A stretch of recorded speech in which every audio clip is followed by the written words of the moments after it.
Minasan, ohayo gozaimasu. Junya to moshimasu. Yoroshiku onegaishimasu. Okay, so topic natin for today is about mga adverb, minasan, no?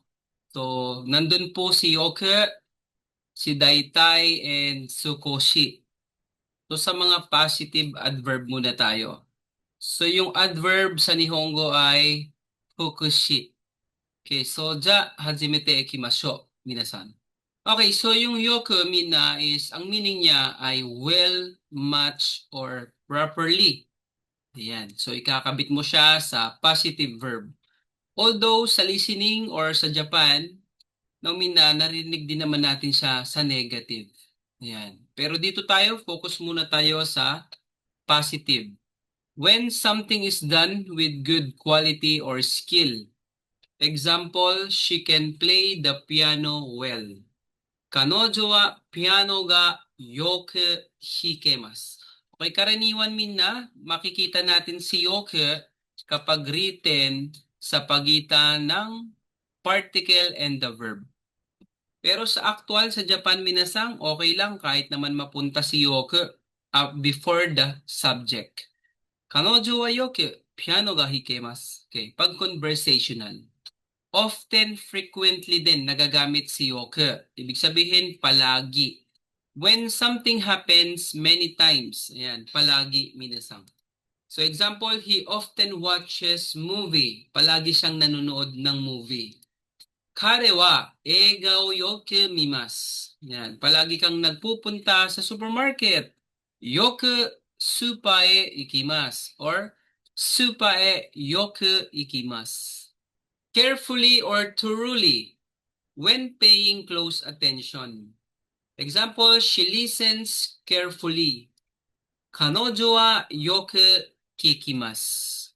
Adverb na si daitai. So si daitai is 75%. Samantalang si yoku is 100%. Ganun din, lalagyan din natin ng positive verb si daitai. Used to express something that is not exact but close enough or generally true. Ayan. Si Daytay po mina, siya po yung mostly, roughly, and generally. Minasang pwede rin siyang about and approximately. Approximately about use for number time quantity. So example, this book is approximately 1,000 pesos. Hono-hono wa daitai 10 peso des. So si daitai minna, pwede po siyang kumulang at pwede siyang sumobra. It means ng approximately 1,000 pesos, pwede siyang 998 pesos, 995, or pwede siyang 1,090, 1,100. Samantalang siguray ay hindi siya pwedeng kumulang. Ayan. Palagi siyang sobra. Siguray minasang. Yun yung kanilang pagkakaiba. Okay, next natin, mostly, generally, more or less, overall idea or general situation. So example, generally, Japanese people are kind. So, Nihonjin wa daitai shinsetsu desu. Okay, next natin, Mina, si adverb na si sukoshi. Ayan. Si Sukoshi naman ay merong 50% mina. Then lalagay mo rin positive verb. Okay, meaning a little, a bit, a small amount. Ayan. So, halos the same siya ni Chotto minasang, no? Si Chotto kasi is more on conversational. Samantalang si Sukoshi is factual, then mostly sa written siya. Then, pwede naman siya sa conversation, pero madalas gamitin si Chotto sa conversation. Then, isa pa, Mina, si Chotto kasi nagagamit mo sa rejection or refusal. Samantalang Sukoshi ay di mo magagamit. Di ba, limbawa, in-invite ka.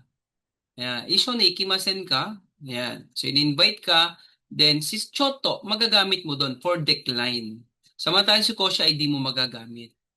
Use when the quantity, degree, or level is small but not zero. I want to eat sushi a little. Sushi o sukoshi tabetai desu. I have a little time. Jikan ga sukoshi arimasu. So, pwede mo rin palitan na choto. Jikan ga choto arimasu. Then, pati sa sa pag-wait, di ba, limbawa, sabi mo, pakihintay naman ako. Madalas kasi sa conversational, ang ginagamit natin ay choto mate kudasai. Pero pwede mo rin namang gamitin doon si sukoshi. Sukoshi mate kudasai. Okay, mina, warimashita. Ja, mata ne.